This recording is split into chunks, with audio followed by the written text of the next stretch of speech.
That same scene just kept replaying in Oliver's head over and over again. He had already seen too much. Emma's smile, the way she leaned slightly toward Lucas as they talked, the warmth in her expression that she never directed at him. He tried to force the memory out of his head, but a single word had drifted through the air, clear enough to cut through the dull hum of the office. Coffee. It was Emma's voice, soft, light, and agreeing. Oliver clenched his jaw, his grip tightening around the strap of his bag.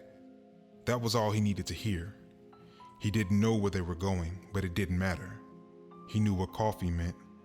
It was the casual prelude to something more, something he had never had with her, something Lucas was getting without even trying. Shoving past his own thoughts, Oliver strolled toward the exit, his pace quickening as frustration simmered beneath his skin. His truck was still downstairs in the parking lot, and by the time he reached it, his hands were shaking. He yanked open the door, climbed in, and started the engine with a rough turn of the key. His mind was a mess. He wasn't the type to get angry, not really, but tonight he felt it creeping in, hot and bitter. What did Lucas have that I don't? He gritted his teeth, pushing the thought away. He needed a drink. There was a bar not far from here, a local spot he'd been to a handful of times. It wasn't his usual scene, but right now, whiskey sounded like a hell of a lot better than going home and spending the night stewing in silence. He pulled down the street, his grip tight on the wheel. Rain had started to fall, dotting the windshield with cold drops that blurred the city lights. As he sped up, a sudden frustration just surged through him. An impulse he couldn't quite explain. Maybe that's why he didn't slow down when he saw the large puddle ahead. Maybe that's why he didn't really care who was on the sidewalk when the tires hit the water. The splash was massive. A wave of rainwater crashing onto the pavement, but he barely noticed. His thoughts were elsewhere, on Emma, on Lucas, on everything he wanted and never had. The bar came into view, its dim neon sign flickering against the wet pavement. He pulled into the lot, cut the engine, and exhaled sharply. His pulse was still too fast, his frustration still too raw. Inside, the place was quiet, the early evening lull keeping most of the seats empty. Oliver slid into a corner booth, ordered a whiskey on the rocks, and let the burn of the first sip settle in his chest.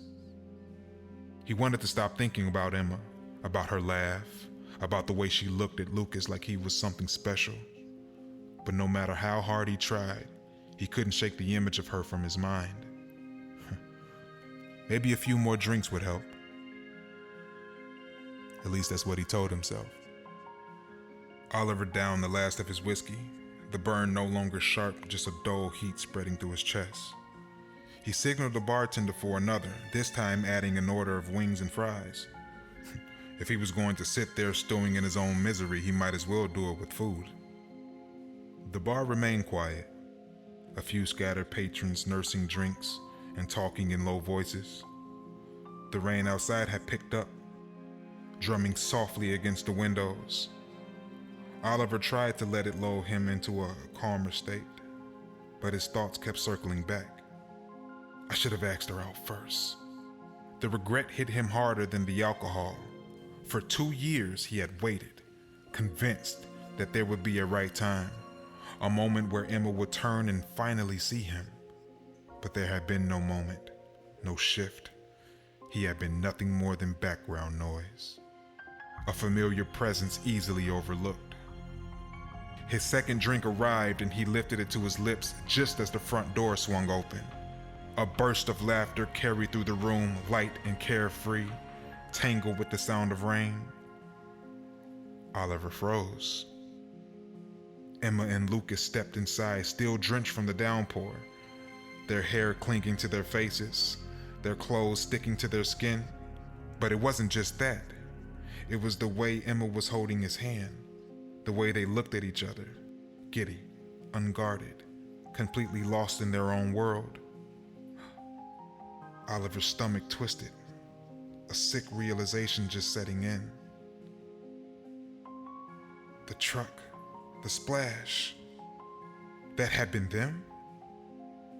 His grip on his glass tightened as they made their way to the bar, shaking off the rain, oblivious to his presence in the corner.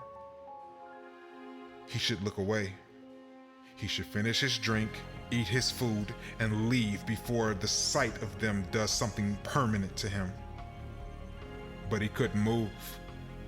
He could only watch as the girl he loved for 2 years laughed at something Lucas said, her eyes shining in a way they never had for him.